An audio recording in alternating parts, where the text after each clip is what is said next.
ಸ್ನೇಹಿತರೆ, ಕುಷ್ಟಗಿ ತಾಲೂಕಿಂದ ಒಂದು ವಿಡಿಯೋ ಬಂದಿದೆ. ಎಷ್ಟು ಚೆನ್ನಾಗಿ ಮಾತಾಡಿದ್ದಾರೆ, ಎಷ್ಟು ಆರೋಪ ಮಾಡಿದ್ದಾರೆ ತಾಲೂಕ್ ಪಂಚಾಯತಿಯವರಿಗೆ, ಪಿ ಡಿ ಒ ಅವ್ರಿಗೆ, ಆಮೇಲೆ ಗ್ರಾಮ ಪಂಚಾಯತ್ ಅಧ್ಯಕ್ಷರ ಮೇಲೆ ಆರೋಪ ಮಾಡಿದ್ದಾರೆ. ಅವರು ಮಾತಾಡಲಿ ಫಸ್ಟು, ಆಮೇಲೆ ನಾನು ಮಾತಾಡ್ತೀನಿ. ಯಾರು ಸರಿ ಇದ್ದಾರೆ, ಯಾರು ಕರೆಕ್ಟಾಗಿದ್ದಾರೆ ಅಂತಂದೇಳಿ ದಯವಿಟ್ಟು ಒಂದು 3 ನಿಮಿಷ ಇದೆ ವಿಡಿಯೋ ನೋಡಿ ಅವರಿಗೆ, ಆಮೇಲೆ ನಾನು ಉತ್ತರ ಕೊಡ್ತೀನಿ.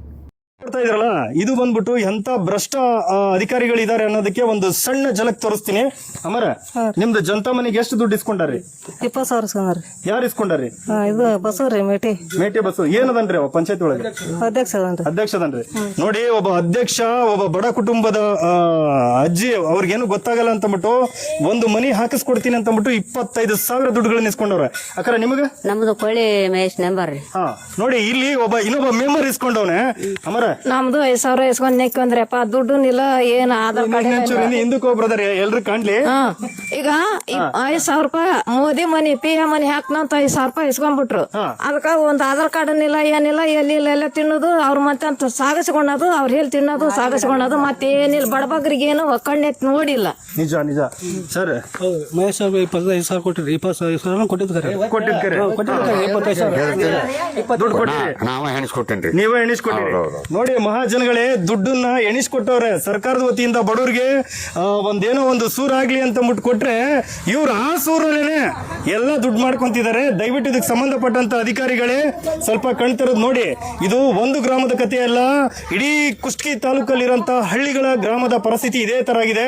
ಒಂದೊಂದು ಮನಿ ಫ್ರೀ ಆಗಿ ಏನಿಲ್ಲ, ಬರೀ ದುಡ್ಡು ದುಡ್ಡು ದುಡ್ಡು. ಮೆಂಬರ್ ಆಗೋಕ್ಕೂ ದುಡ್ಡು, ಅಧ್ಯಕ್ಷ ಆಗೋಕ್ಕೂ ದುಡ್ಡು, PDO ದುಡ್ಡು, ಅಧಿಕಾರಿಗಳು ದುಡ್ಡು, ಎಲ್ಲ ಲೂಟಿ ಮಾಡ್ತಿದ್ದಾರೆ. ಇದಕ್ಕೆ ಸಂಬಂಧಪಟ್ಟಂತ ಅಧಿಕಾರಿಗಳೇ, ದಯವಿಟ್ಟು ನಿಮಗೆ ಮನಸ್ಸಾಕ್ಷಿ ಅನ್ನೋದಿತ್ತಂತಂದ್ರೆ ಬಡ ಜನರಿಗೆ ಅನುಕೂಲ ಮಾಡಿಕೊಡಿ. ಬೋಲೋ ಭಾರತ್ ಮಾತಾ ಕಿ ಜೈ, ಒಂದೇ ಮಾತ್ರ. ನೋಡಿ, ಇವ್ರು ಎಷ್ಟು ಚೆನ್ನಾಗಿ ವಿಡಿಯೋ ಮಾಡಿದರು, ಎಷ್ಟು ಚೆನ್ನಾಗಿ ಮಾತಾಡಿದರು, ಎಷ್ಟು ಅದ್ಭುತವಾಗಿ ಮಾತಾಡಿದ್ರಲ್ವಾ. ಅದೇ ರೀತಿ ಇವರು ಏನು ಹೇಳಿದರು, ನಾನು PDO 20,000 ಕೊಟ್ಟೆ, ನಾನು ಅವ್ರಿಗೆ 10,000 ಕೊಟ್ಟೆ, ಇವ್ರಿಗೆ 10,000 ಕೊಟ್ಟೆ, ನಾನೇ ಎಣಿಸ್ಕೊಟ್ಟೆ ಅಂತೇಳಿ ಇವರು ವಿಡಿಯೋ ಮಾಡಿ ಜೈ ಒಂದೇ ಮಾತರಮ್ಮು, ಜೈ ಬೋಲೋ ಭಾರತ್ ಮಾತು ಅಂತಂದು ಹೇಳಿದ್ರಲ್ವಾ. ಇವರು ಏನಿವತ್ತು ಇಷ್ಟೊಂದು ಆರೋಪ ಮಾಡ್ತಾ ಇದ್ದಾರೆ, ಅವ್ರಿಗೆ ದುಡ್ಡು ಕೊಡಬೇಕು, ಇವ್ರಿಗೆ ದುಡ್ಡು ಕೊಡಬೇಕು. ಅವರೆಲ್ಲ ದುಡ್ಡು ಕೊಟ್ಟೆ ಕೆಲಸಕ್ಕೆ ಬಂದಿರೋದು. ಇಲ್ಲಿ ನಾವು ಮತದಾರರು ಸರಿ ಇದ್ದೀವಾ? ನಾವು ದುಡ್ಡು ಇಸ್ಕೊಳ್ದಂಗೆ ಓಟ್ ಹಾಕ್ತಾ ಇದ್ದೀವಾ? ಈ ಥರ ಇಷ್ಟು ಅದ್ಭುತವಾದ ಕೆಲಸನ ಚುನಾವಣೆ ಸಮಯದಲ್ಲಿ ಯಾಕೆ ಮಾಡಲ್ಲ? ಚುನಾವಣೆಯ ಸಮಯದಲ್ಲಿ ಯಾವುದೇ ಪಕ್ಷದವ್ರು ದುಡ್ಡು ಕೊಟ್ಟರೆ ಇಸ್ಕೋಬೇಡಿ. ಯಾಕೆ ಇಸ್ಕೊತೀರ ನೀವು? ಚುನಾವಣೆ ಸಮಯದಲ್ಲಿ ಅವ್ರು ದುಡ್ಡು ಖರ್ಚು ಮಾಡಿರ್ತಾರೆ, ಆ ದುಡ್ಡನ್ನ ಇವ್ರ ಹತ್ರ ಕಿತ್ಕೊತಾರೆ. ಒಬ್ಬ ಅಧಿಕಾರಿ ಟ್ರಾನ್ಸ್ಫರ್ ಆಗೋಕ್ಕೆ ಲಕ್ಷಾನುಗಟ್ಟಲೆ ದುಡ್ಡು ಕೊಟ್ಟಿರ್ತಾನೆ. ಇನ್ನು ಗ್ರಾಮ ಪಂಚಾಯತಿಯವರು ನಾವು ದುಡ್ಡು ಕೊಟ್ಟಿವಿ ಅಂತ ಹೇಳ್ತಾರೆ. ಗ್ರಾಮ ಪಂಚಾಯತಿಯವನು ಇವತ್ತು 7-8 ಲಕ್ಷ ರೂಪಾಯಿ ಖರ್ಚು ಮಾಡ್ಬೇಕು ಚುನಾವಣೆಗೆ, ಅವನು ಪಕ್ಷಟೆ ಗೆಲ್ಲಂಗಿಲ್ಲ. ಎಲ್ಲರೂ ಈ ಥರ ದುಡ್ಡು ಕೊಟ್ಟೇ ಗೆಲ್ಲಬೇಕು. ನೀವು ದುಡ್ಡು ಇಸ್ಕೊಂಡೇ ಓಟ್ ಹಾಕಬೇಕು. ಅದರಿಂದ ಬರೀ ದುಡ್ಡು, ಎಲ್ಲದಕ್ಕೂ ದುಡ್ಡು ನಿಮ್ಮ ಕೆಲಸ ಆಗಲ್ಲ. ಇಲ್ಲಿ ಯಾರ್ದು ತಪ್ಪಿಲ್ಲ ರೀ, ಎಲ್ಲರದು ತಪ್ಪೇ. ಎಲ್ಲರೂ ಮಾಡೋದು ಮಣ್ತಿನ ಕೆಲಸನೇ.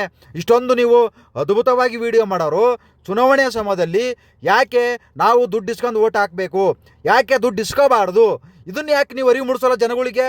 ಯಾಕೆ ದುಡ್ಡು ಇಸ್ಕೋಬೇಡ್ರಿ ಅಂತ ಹೇಳಲ್ಲ? ಮಕ್ ಹೊಡೆದಂಗೆ ದುಡ್ಡು ಇಸ್ಕೋಬೇಡ್ರಿ ಅಂತ ಹೇಳಬೇಕು. ಒಂದು ರೂಪಾಯಿ ಇಸ್ಕೊಳ್ದಂಗೆ ದುಡ್ಡು ಓಟ್ ಹಾಕ್ಬೇಕ್ರಿ.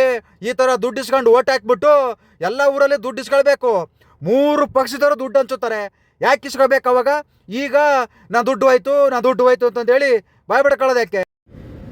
ಇಷ್ಟು ಚೆಂದಾಗಿ ಇವರು ಆರೋಪ ಮಾಡಿದ್ರಲ್ಲ, ಇದೇ ಇವರು ಚುನಾವಣೆ ಸಂದರ್ಭದಲ್ಲಿ ಗ್ರಾಮ ಪಂಚಾಯತಿ ಸದಸ್ಯನ ಹತ್ರ, ಅಧ್ಯಕ್ಷರ ಹತ್ರ, MLAಗಳ ಹತ್ರ ಇವರು ದುಡ್ಡು ಇಸ್ಕೊಳ್ದಂಗೆ ಓಟ್ ಹಾಕಬೇಕು. ಎಲ್ಲ ಪ್ರತಿಯೊಂದು ಚುನಾವಣೆಗೂ ಇವತ್ತು ದುಡ್ಡು ಖರ್ಚು ಮಾಡಬೇಕು. ಅವರು ಲಕ್ಷಾಂತರ ರೂಪಾಯಿ ಖರ್ಚು ಮಾಡಬೇಕು. ಒಬ್ಬ ಗ್ರಾಮ ಪಂಚಾಯತಿ ಸದಸ್ಯನೂ ಕೂಡ ಇವತ್ತು ಲಕ್ಷಾಂತರ ರೂಪಾಯಿ ಚುನಾವಣೆ ಖರ್ಚು ಮಾಡಿದ್ರೇ ಅವ್ನು ಗೆಲ್ಲೋದು.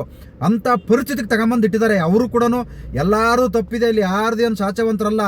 ಮತದಾರರು ಸರಿ ಹೋದರೆ, ಮತದಾರರು ನಾವು ಸರಿ ಹೋದರೆ ಇವತ್ತು ಎಲ್ಲರನ್ನು ಕತ್ತಿನ ಪಟ್ಟಿ ಹಿಡ್ಕೊಂಡು ಕೇಳ್ಬೋದು, ಮಕ್ಕಳ ಮುಚ್ಕೊಂಡು ಗೆದ್ದಿದ್ದೀರಾ, ಒಳ್ಳೆ ಕೆಲಸ ಮಾಡಿ ಅಂತಂದೇಳಿ ನಾವು ಕತ್ತಿನ ಪಟ್ಟಿ ಹಿಡಿದು ಕೇಳಿ ಮಕ್ ಉಗಿದು ಕೇಳ್ಬೋದು. ಆದರೆ ಇಲ್ಲಿ ಉಗಿದು ಕೇಳೋಕ್ಕೆ ಯಾರಿಗೂ ಅಧಿಕಾರ ಇಲ್ಲ. ಎಲ್ಲ ಪಕ್ಷದವರು ದುಡ್ಡು ಹಂಚುತ್ತಾರೆ. ಅವರು ಕೊಡೋದನ್ನ ಬಾಯ್ ಬಿಟ್ಕೊಂಡು ಮನೆ ತಕ್ಕ ಬಂದು ಅವ್ರು ಕೂಡ ಎಂಜಲ್ ಕಚ್ಚಿಸ್ಕೊಂಡು ಓಟ್ ಹಾಕಿದ್ರೆ ಇನ್ನೆಲ್ಲಿ ಅವ್ರು ಕೆಲಸ ಮಾಡ್ತಾರೆ? ಅವರು ಖರ್ಚು ಮಾಡಿರೋದನ್ನ ಚುನಾವಣೆ ಸಂದರ್ಭದಲ್ಲಿ ತೆಗಿತಾರೆ. ಅವರು ಆಮೇಲೆ ತೆಗಿತಾರೆ ಗೆದ್ದ ಮೇಲೆ. ಅದಕ್ಕೆ ಗೊತ್ತಿರುತ್ತೆ ಯಾವ ರೀತಿ ನಾವು ದುಡ್ಡು ತೆಗಿಬೋದು ಅನ್ನೋದು ಗೊತ್ತಿರುತ್ತೆ. ಅದಕ್ಕೆ ಈ ಕೆಲಸ ಮಾಡ್ತಾ ಇದ್ದಾರೆ. ಇದೇ ಕೆಲಸ ಇವತ್ತೇನು ಇಷ್ಟೊಂದು ವಿಡಿಯೋ ಮಾಡಿ ನೀವು ಈ ಥರ ಹೇಳ್ತಾ ಇದ್ದೀರಲ್ಲ, ನಾ PDO ಕೊಟ್ಟೆ, ಗ್ರಾಮ ಪಂಚಾಯತಿನ ಕೊಟ್ಟೆ ಅಂತಂದೇಳಿ, ಈ ಕೆಲಸ ಜನಗಳಿಗೆ ಅರಿವು ಮೂಡಿಸಿ. ಚುನಾವಣೆಯಲ್ಲಿ ಯಾವನ ಹತ್ರ ದುಡ್ಡು ಇಸ್ಕೋಬೇಡಿ, ಯಾವುದೇ ಚುನಾವಣೆಗೂ ದುಡ್ಡು ಇಸ್ಕೊಂಡು ಓಟ್ ಹಾಕಬೇಡಿ. ಎಲ್ಲರಿಗೂ ಹೇಳಿ, ಪ್ರತಿಯೊಬ್ಬರು ನಾಗರಿಕರಿಗೆ ಹೇಳಿ, ಯಾವ ಅಯೋಗ್ಯ ದುಡ್ಡು ಕೊಡಕ್ಕೆ ಬಂದರೂ ಕೂಡ ಮಕ್ಕಳು ವಾಪಸ್ ಕಳಿಸಿ ಅಂತಂದೇಳಿ ನೀವು ಈ ಒಂದು ಅರಿವನ್ನು ಪ್ರತಿಯೊಂದು ಚುನಾವಣೆಗೂ ಜನಗಳಲ್ಲಿ ಒಂದು ಜಾಗೃತಿ ಮೂಡಿಸಿ ಅಂತಂದೇಳಿ ಕೇಳ್ಕೊತಿದ್ದೀನಿ. ಬರೀ ನಾವು ವಿಡಿಯೋ ಮಾಡೋದು ದೊಡ್ಡದಲ್ಲ, ಎಲ್ಲ ಕಡೆನೂ ವಿಡಿಯೋ ಮಾಡ್ಬೋದು. ಆದರೆ ನಾವು ಸರಿಯಾಗಿದ್ದೀವಾ, ನಾವು ಕರೆಕ್ಟಾಗಿದ್ದೀವಾ, ನಾವಿದು ಮಾಡ್ತಾ ಇರೋ ಸರಿನಾ ಅಂತಂದೇಳಿ ಆಮೇಲೆ ಯೋಚನೆ ಮಾಡಿ ನಾವೆಲ್ಲರ ಬಗ್ಗೆ ಆರೋಪ ಮಾಡಬೇಕು.